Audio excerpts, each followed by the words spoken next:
Olá a todos e todas que estão aqui acompanhando a gente no canal do InfoMoney. Hoje eu estou com o Bruno Cordeiro, que é sócio e gestor dos fundos K10 da Capitalo. Foi uma das gestoras que se destacaram na premiação Outliers InfoMoney. A premiação reconheceu os destaques do mercado em 16 categorias. E a Capitalo levou o segundo lugar na categoria Melhor Fundo de Previdência Multimercado, com o fundo K10 Prev. Olá, Bruno, seja bem-vindo ao papo. Muito obrigada por topar conversar com a gente. Oi, Jamile, obrigado pelo convite, é um prazer estar aqui. Bacana. Bruno, eu vou começar pedindo para você falar sobre a trajetória da gestora, né? Desde quando ela foi fundada até o momento atual e em Uhum. quais verticais que vocês atuam, né? Até para quem não conhece a Capitalo ficar por dentro, por favor. Não, tá ótimo. A Capital é uma gestora que foi fundada em 2009, então a gente está fazendo agora, a empresa faz 16 anos, uma das gestoras estabelecidas, né, como a gente fala aqui no Brasil, né, de mais longa data. A gente é estruturado como uma sociedade onde os principais executivos e gestores são sócios. Então, hoje nós temos 130 colaboradores na Capital, com 50 sócios. A empresa é dedicada à gestão de fundos, gestão ativa de fundos líquidos. Então, hoje nós temos os três principais veículos de investimentos da casa. É um FIA, que chama o Fundo Tarcos. A gente tem um fundo multimesas, que é um fundo multigestores, que é o fundo Zeta, a família Kappa e Zeta. E a gente tem um fundo K10, que é um fundo multimercado, que a gente chama de single manager, né? E com um time de gestão de 16 pessoas. Então, esses são os três principais fundos da casa.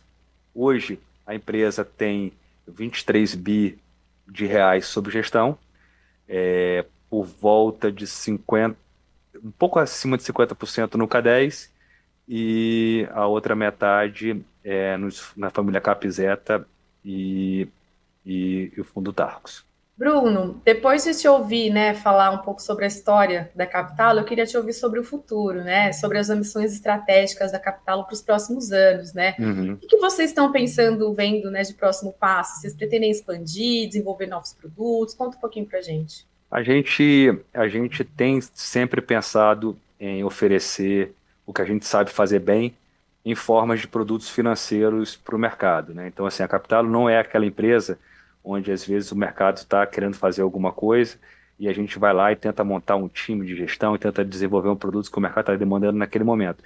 Mas volta e meia a gente percebe que a gente tem, obviamente, em casa já processos de investimentos que são testados e que são vencedores e que a gente fala, isso aqui de fato pode encaixar no mercado, pode encaixar nesse momento nas demandas de mercado, né? Então a gente tem visto iniciativas na parte de crédito, alguma coisa na parte de crédito, a gente tem visto, a gente tem discutido aqui como é que a gente vai atuar nesse mercado de renda fixa ativo também.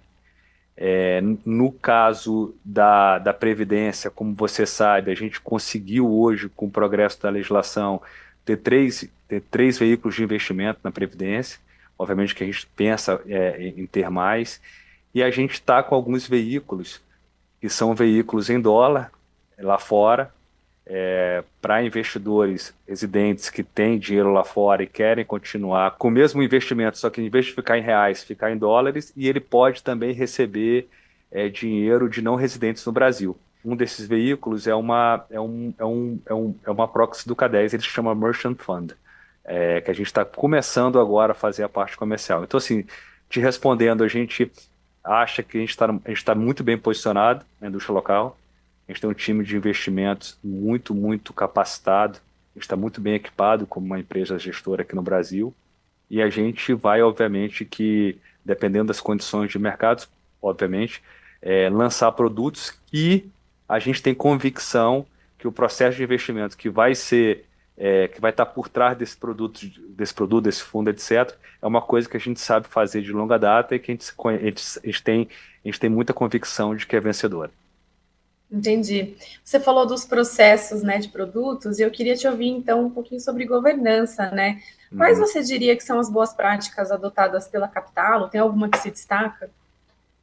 A gente tem um processo de governança aqui bastante sofisticado, vou te colocar dessa forma, tá? A gente tem nosso departamento de risco, de mapeamento e monitoramento de risco, é independente, autônomo, etc., e super bem equipado. Nós temos 5 pessoas no nosso departamento de risco, então todos os nossos fundos é, aqui na empresa são monitorados por uma área de risco que fica dentro da empresa, mas que são independentes e autônomos, só respondem para o board, né, para o conselho, para o grupo de acionistas controladores. A gente tem como princípio, eu não vou falar de governança, isso que eu acabei de falar, a gente não é uma empresa que quer lançar diversos produtos que a gente acredita que o mercado está demandando naquele momento. Pelo contrário, a gente só quer lançar produto que a gente sente uma confiança enorme, que a gente já tem a capacitação de executar bem e que, obviamente, que o cotista final no prazo adequado vai ficar satisfeito com aquele investimento. Finalmente a gente tem uma estrutura de partnership que, na nossa visão, tende um processo, uma estrutura, uma governança de partnership, na nossa visão, tende a melhorar, a diminuir o turnover de pessoas na empresa, o que obviamente ajuda a dar confiança para o nosso investidor final de que os fundos continuam sendo geridos pelo time original, que é bastante importante, né? Quando você investe num fundo de investimento, você está investindo naquele time de gestão, né? Então, aqui na Capital, a gente tem uma estrutura de partnership que, quando você vê o histórico, ela sempre foi muito, muito estável, trouxe muita estabilidade para o grupo de sócios. Entendi. Falando agora sobre a participação, né, da gestora na premiação Outliers Infomoney, a Capital levou o segundo lugar na categoria Melhor Fundo de Previdência Multimercado, né, como eu falei na Uhum, conversa, com o fundo K10 Prev. uhum. Qual você diria que é o diferencial desse fundo da casa perante os demais do mercado? Por que ele se destaca? Então, Jamila, eu vou.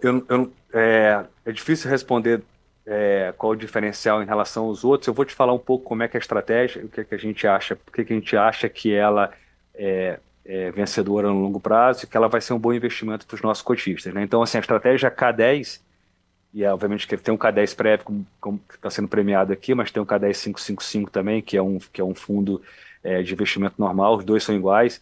Ela tem características que são, na nossa opinião, muito interessantes para quem quer participar desse mercado de multimercado, para o investidor que quer investir em multimercado. A primeira delas é que a gente é super líquido, então a liquidez do fundo é muito boa, a gente é diversificado. Quando a gente fala que é diversificado, é de fato diversificado, a gente hoje tem cobertura de aproximadamente 20 países. A gente faz cobertura macroeconômica, países emergentes e países desenvolvidos. Então a gente é diversificado em países. A gente tem uma cobertura que eu acho que talvez aí seja um diferencial do fundo, que seja uma questão um pouco única do fundo. A gente tem uma cobertura, tem um time dedicado ao mercado de commodities. Não sei se você sabia disso, mas a gente faz análises econômicas, né, balanço de oferta e demanda de diversos commodities, seja energia, metais, agrícolas, etc. A gente já faz isso aqui dentro do K10. No time do K10 a gente já faz isso há quase 20 anos. Então, o fundo acaba ficando diversificado em classes de ativos, que a gente opera para, obviamente, expressar visões macroeconômicas. A gente usa os mercados de bolsa, de juros e de moedas, e a gente opera no mercado de commodities também, usando principalmente futuros e opções sobre futuros. Então, então a gente é líquido, bastante diversificado. A gente não é aquele fundo de investimento macro que é focado em só juros Brasil, Bolsa Brasil e a moeda, né, brasileira.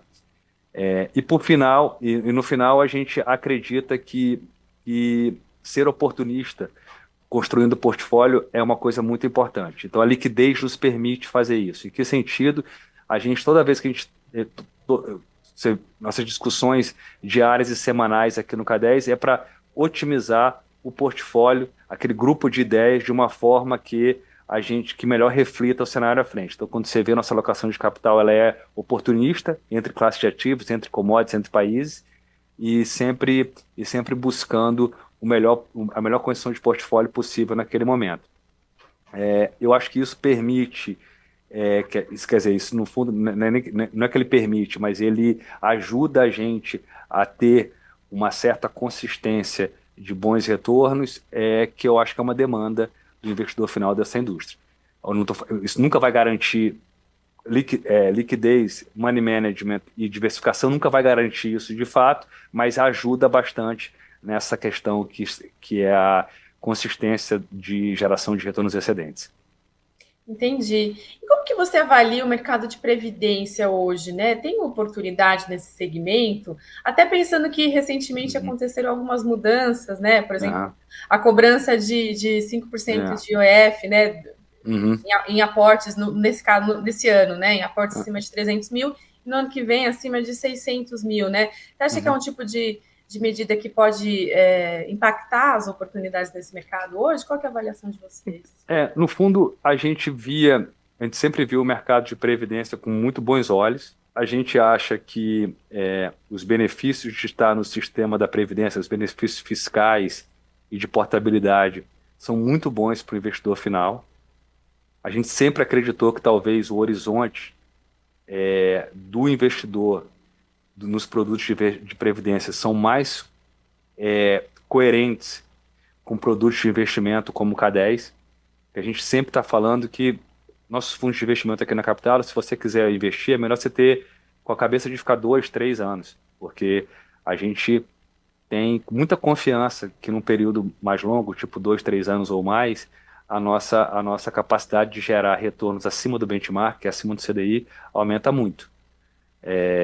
E a gente achava também que de fato o ambiente de previdência ia atrair investidores com esse perfil, de mais de longo prazo. Então a gente olha com muito bons olhos. A gente demorou bastante, Jamile, para oferecer produtos na Previdência por um motivo. A legislação anterior ela era muito ruim. Então, voltando ao que eu falei lá atrás, a gente não oferece produtos que a gente não tem muita confiança de que a gente vai conseguir entregar o que o investidor precisa, o investidor espera.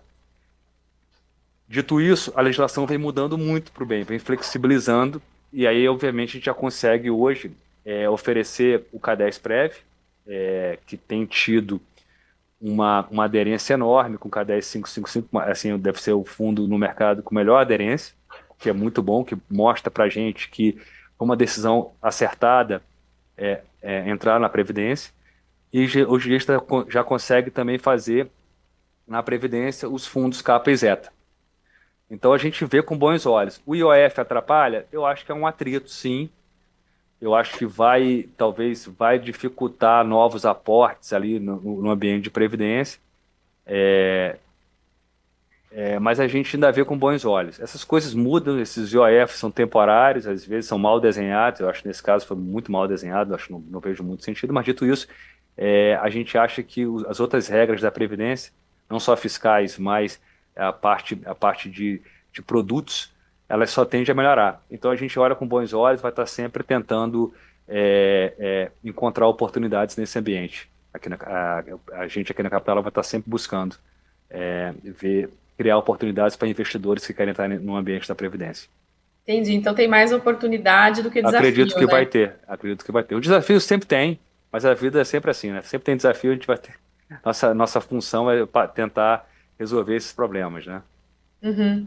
E Bruno, Uhum, ampliando um pouco o olhar aqui, né? Eu queria te ouvir também o que vocês enxergam de oportunidades, uhum, até considerando todas essas áreas que vocês atuam, né? Que você comentou no começo. O que aham. tem para o investidor de notícia boa? E tem alguma dica também para poder aproveitar essas oportunidades de forma mais ampla? É, eu vou falar agora aqui de dois horizontes, tá? O horizonte de investimento do K10 é um horizonte de investimento de mais curto prazo, de 1 a 6 meses. Então a gente tem ciclos de ideias de investimento, ciclos de ideias de trading, que elas duram de 1 a 6 meses. Então a gente está sempre buscando desequilíbrio ou macro em país ou micro em commodities, para expressar visões de prazos de 1 a 6 meses. Então, a quantidade de trades, como a gente gosta de falar no mercado, dentro do K10 é grande e o horizonte é mais curto. Por exemplo, no curto prazo, assim, as we speak, agora, a gente está com posições aplicadas em juros em diversos países, a gente está vendo uma desaceleração é, é, acontecendo nos mercados desenvolvidos. O mercado de trabalho nos Estados Unidos está muito mais fraco do que estava no ano passado. A gente está vendo espaço para o Fed cortar pelo menos 2 vezes esse ano. A gente acha que países como Suécia, como Canadá, como até a zona do euro, as curvas de juros estão mal precificadas, vai ter bem mais custos do que está precificados agora, então a gente tem posições que aplicadas em juros. O que significa? A gente já acredita que os juros vão cair mais lá. Na parte de commodities, a gente está vendo superávites relevantes no mercado de petróleo. O que significa isso? Vai estar sobrando petróleo no último trimestre do ano, então a gente tem posições vendidas, acreditando que o preço do barril vai cair. A gente tem posições também vendidas em soja e milho. A gente está vendo superávit bastante importante nos dois mercados. A gente consegue enxergar tudo mais constante, sem nenhum tipo de interferência exógena, como pode acontecer, certo? Pode acontecer um deal entre China e Estados Unidos de compra de mercadorias, etc. Mas se não acontecer nada disso, a gente vê uns 10 a 15% de downside, né? De deslocamento de preço para baixo, essas commodities também. E no mercado de moedas, a gente está vendo uma tendência de enfraquecimento do dólar americano, que veio se apreciando nos últimos 12 anos, de forma recorrente. Os Estados Unidos atraiu muito capital estrangeiro para lá e agora eu acho que está num momento onde os investidores estão repensando essa alocação de portfólio lá dentro. A gente tem posições vendidas no dólar americano contra diversas moedas. Tá? Na parte de ações, a gente continua comprado em ações, principalmente nas ações de tecnologia dos Estados Unidos, sendo nossa principal e maior alocação é na Amazon. É uma empresa que a gente acha que ela tende a se beneficiar em diversas frentes e ela tem um desconto, na nossa opinião, em relação aos pares. Tá? Falando um pouco de Brasil, a gente acredita que hoje, aqui no Brasil, a renda fixa, ela ainda vou usar um jargão de mercado, a gente está em dominância da renda fixa. A gente acha que a renda fixa ainda é o melhor veículo para ficar comprado no Brasil. A gente prefere as NTNBs, a gente prefere mais a barriga da curva ali, até a 28, 27, 28, 29, 28 principal ponto. E a gente acredita que essas Bs, assim, se você tiver um horizonte de investimento um pouco mais longo, como alocação, a gente acha interessante. Tá? Agora, para o investidor final, o que eu acho interessante? Né? Eu acho que muita gente, a gente tenta conversar com as casas, né, os alocadores, a gente percebe que as alocações em ativo de risco, em multimercado, inclusive, caíram muito. Por quê? Porque teve uma corrida grande para os produtos isentos. E aí, obviamente, que eu sou da ponta de que essa mudança foi correta. Mas eu acho que agora está um pouco exagerada, porque as alocações em multimercado estão muito baixas, as alocações em bolsa estão muito baixas, as alocações em crédito subiu muito, e às vezes de forma equivocada, só por causa da isenção. Os produtos iniciais isentos eram bons, tinham qualidade de crédito muito boas. Os que estão sendo comprados agora são coisas que estão com qualidade de crédito difícil, liquidez pior, etc. Então, eu acho que aí tem um erro. Então, eu diria que para o investidor final, de que as isentas, de fato, nesse nível de juros, os benefícios são muito bons, mas tem que tomar um pouco de cuidado. E eu acho que as alocações em outros produtos que têm um pouco mais de risco, mas eu acho que estão subalocados no portfólio, deveria ser repensado. Certo. Você comentou um pouquinho, né? Deu uma Uhum, pincelada aí de alguns desafios, alguns que uhum, estão aí no horizonte, né? Mas eu uhum, queria te ouvir também se tem algum ponto de atenção uhum. mais específico que o investidor precisa ficar de olho, né? Taxa de juros, inflação, até eu continuar, né, de olho no cenário internacional. Uhum. pensando nisso que você trouxe, né?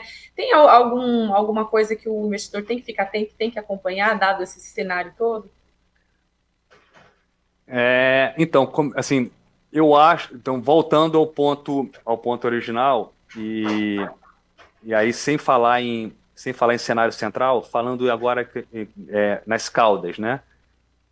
Qual é a maior cauda de Brasil hoje em dia? É piorar muito os preços ou melhorar muito? Eu acho que a maior cauda é de melhorar muito. E aí esse investidor final que está subalocado, ele pode não subalocado em ativos de risco, etc., ele pode perder alguma melhora mais forte se por acaso tiver uma mudança de governo que vai endereçar a questão de gastos públicos aqui no Brasil. Então, hoje, os nossos ativos de duration mais longa, que estão sendo descontados por uma taxa de juros reais muito acima do equilíbrio, esses ativos vão andar muito, vão subir muito de preço, vão se deslocar muito, caso haja uma mudança de política econômica. E as probabilidades disso acontecer não são baixas. Não estou falando que é alto, não estou falando que eu estou torcendo para uma mudança aqui, não estou falando nada disso, mas elas não são baixas. E eu vejo os portfólios dos investidores finais com muito pouco risco de duration mais longa. Tá? O que obviamente que foi bom no passado recente, mas que pode ser um problema, até porque você tem que, obviamente, que redear o teu risco, a tua capacidade de reinvestimento em taxas altas à frente. Então eu diria que ter um pouco mais de duration nos portfólios seria adequado, e isso aí pode ser um risco. Aí você fala assim, pô, você pode falar para mim, pô, Bruno, mas isso é um risco bom, porque o Brasil vai estar melhor, etc., do ponto de vista financeiro. Sim, mas eu acho que do ponto de vista de construção de portfólio, esse over allocation, né? Essa alocação muito alta em ativos em spot no CDI não é saudável e é arriscada. Entendi, Bruno. Bom, maravilha. Queria te agradecer pela conversa, pelas informações que você trouxe e pelo tempo, né, que você disponibilizou em conversar aqui com a gente. Muito obrigada. Obrigado a vocês, é um prazer estar aqui. Tá?